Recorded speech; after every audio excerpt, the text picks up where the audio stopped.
आया नगर में रहने वाला अमित ऑटो चालक था। वो रात दिन मेहनत करता, लेकिन उसका काम बहुत अच्छा नहीं चल रहा था।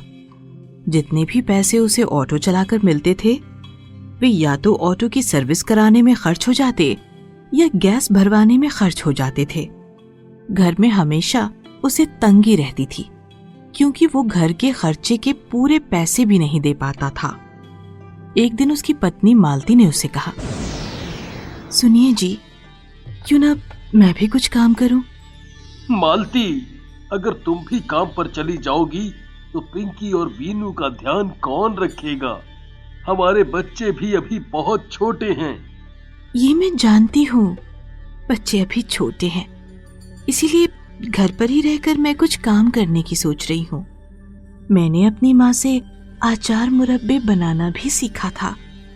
मैं वही बनाकर बेचूंगी, जिससे हमारी आर्थिक तंगी दूर हो जाएगी।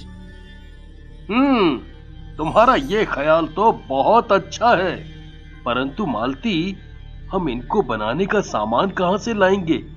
अरे सामान, अब वो तो मैं अभी अपने घर से ही निकाल लूंगी।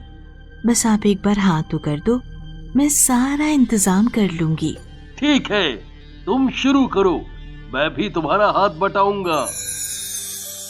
उस दिन के बाद दोनों पति पत्नी मिलकर काम करने लगे। अमित मंडी से सुबह सुबह सब्जियां लाकर मालती को दे जाता। मालती उन्हें धो काट कर अचार मुरब्बे तैयार करती। अमित रात को लौटकर उनकी पैकिंग आदि करता। इस तरह दोनों मिलकर कार्य करते। ऑटो का काम भी अमित बराबर करता रहता। उसने बाजार के कई दुकानदारों को अपनी पत्नी द्वारा बनाए गए सामानों को ले जाकर दिखाया भी। एक दिन अमित अपने ऑटो में कहीं दूर की सवारी उतारकर रात को घर लौट रहा था। जब वो एक सुनसान सड़क से गुजर रहा था कि तभी उस रास्ते में उसे एक महिला दिखाई दी। उसने उसका ऑटो रोका। अमित उस सुनसान सड़क पर उसे अकेला देखकर बड़ा हैरान हुआ। उसने ऑटो रोक दिया। ऑटो वाले, जरा मुझे अगले चौराहे तक पहुंचा दोगे? मेरे पास पैसे नहीं हैं, मैं चलते चलते थक गई हूँ। कोई बात नहीं, आपको जहाँ भी जाना है वहाँ मैं आपको उतार दूंगा, आप बैठ जाइए। वो महिला ऑटो में बैठ जाती है।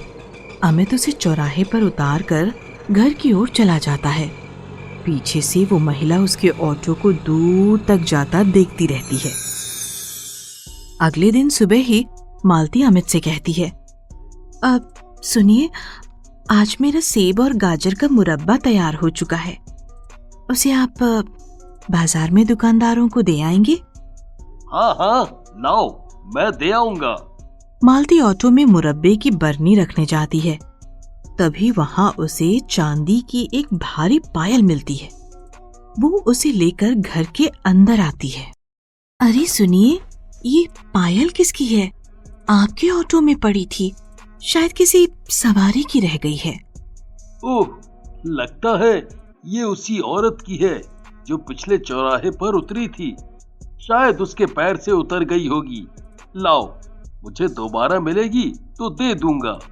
अमित ऑटो में उस पायल को रख लेता है। कई सप्ताह बीत जाने पर भी वो औरत उसे नहीं मिली, लेकिन उसकी आमदनी इन दिनों बहुत अच्छी हो रही थी।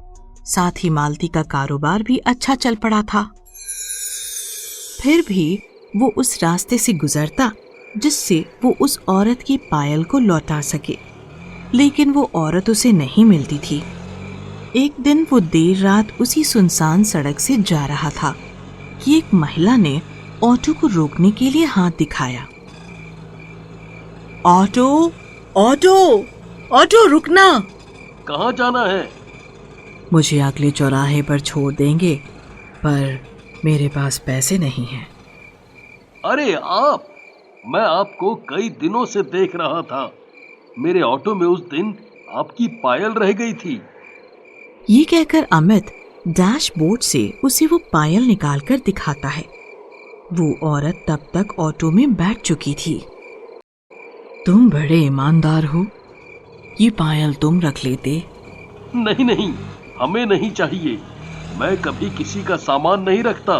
हम लोग गरीब हैं, पर हम किसी की चीजों पर कभी भी नजर नहीं रखते। मैं ही नहीं, बल्कि मेरी पत्नी भी कभी किसी की चीजों पर लालच नहीं करती। तुम्हारी पत्नी क्या करती है? वो घर पर रहकर ही पापड़, अचार, मुरब्बे आदि बनाती है। फिर उन्हें हम दुकान पर जाकर बेचते हैं। अच्छा, बहुत अच्छा काम करते हो। चलो, मेरे उतरने का स्थान आ गया। मैं कल जरूर तुम्हारी पत्नी से मिलने आऊंगी। हाँ हाँ जरूर, आप कहें तो मैं आपको लेने आ जाऊंगा। नहीं नहीं, मेरे लिए परेशान मत होना, मैं अपने आप पहुंच जाऊंगी। ये कहकर वो औरत पायल लेकर चली जाती है। अमित घर आकर पत्नी को उस औरत के बारे में बताता है। अब पर वो हमारे घर क्यों आना चाहती है? पता नहीं। अगले दिन जब अमित बाहर जाने की तैयारी कर रहा था कि तभी वो औरत आ जाती है। अमित, मैं आ गई। तुम्हारी पत्नी घर में है? आइए आइए। मालती, देखो कौन आया है। अच्छा अच्छा, आप वही हैं जिनकी पायल इनके ऑटो में रह गई थी। नमस्ते, आइए, अंदर आइए। वो औरत अंदर आती है। वीनू और पिंकी पलंग पर लेटे सो रहे थे। वो औरत उन बच्चों के सिर पर हाथ फेरती है। बड़े प्यारे बच्चे हैं। धन्यवाद दीदी, बस अभी थोड़ी देर में इन्हें उठाऊंगी, वरना उठते ही उद्यम मचाने लगते हैं।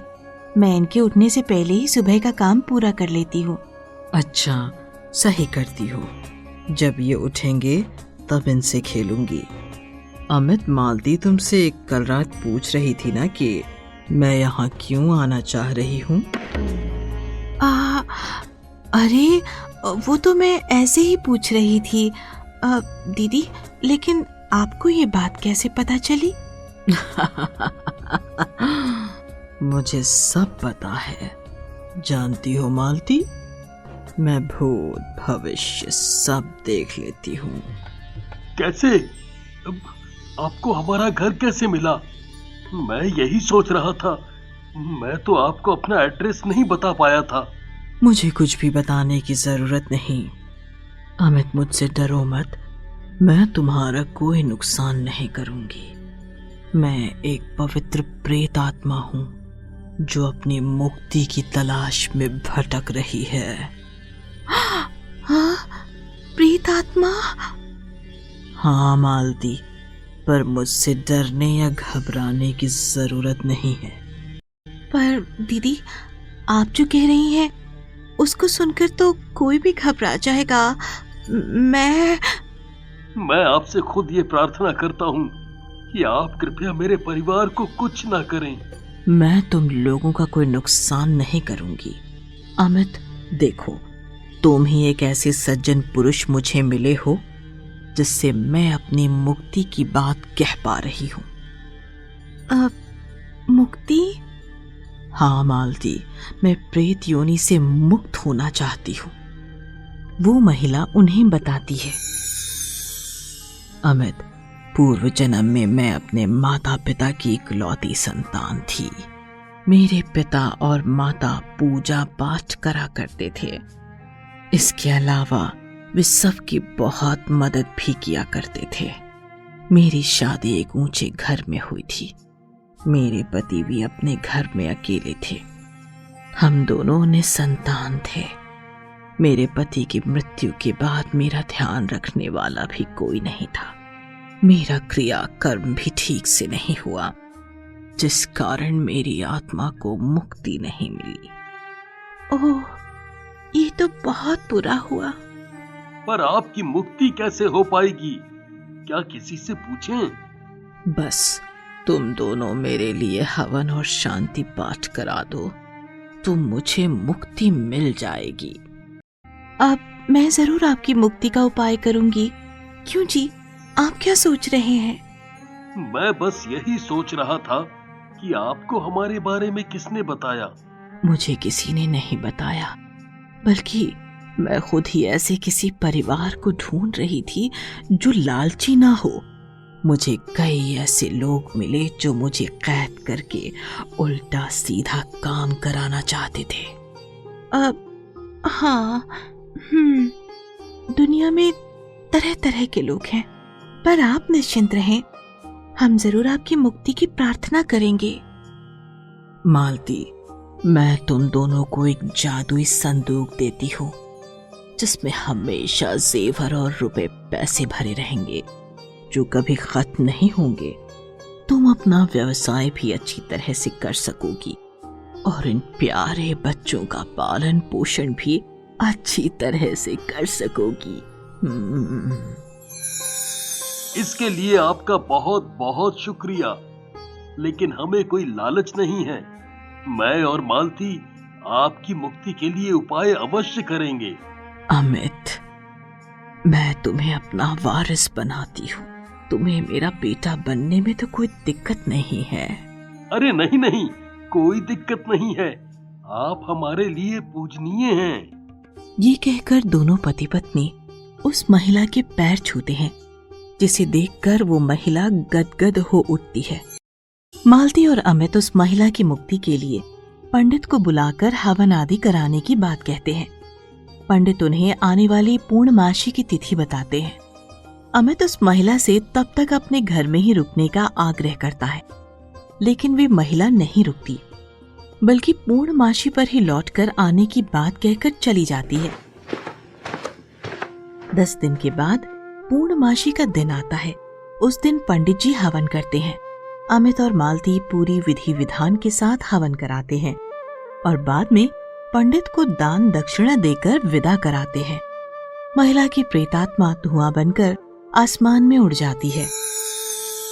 उस महिला को प्रेत योनि से मुक्ति मिल गई थी। अमित और मालती उसको कोटि कोटि धन्यवाद देते हैं। उस महिला द्वारा दिया संदूक उन दोनों की जीवन को खुशहाल बना देता है, लेकिन अमित फिर भी ऑटो चलाकर अपना घर परिवार चलाता रहता है और मालती भी उसी तरह कारोबार करके अपने बच्चों की देखभाल करती रहती है। वे दोनों हमेशा दूसरों की मदद भी उसी प्रकार करते रहते हैं।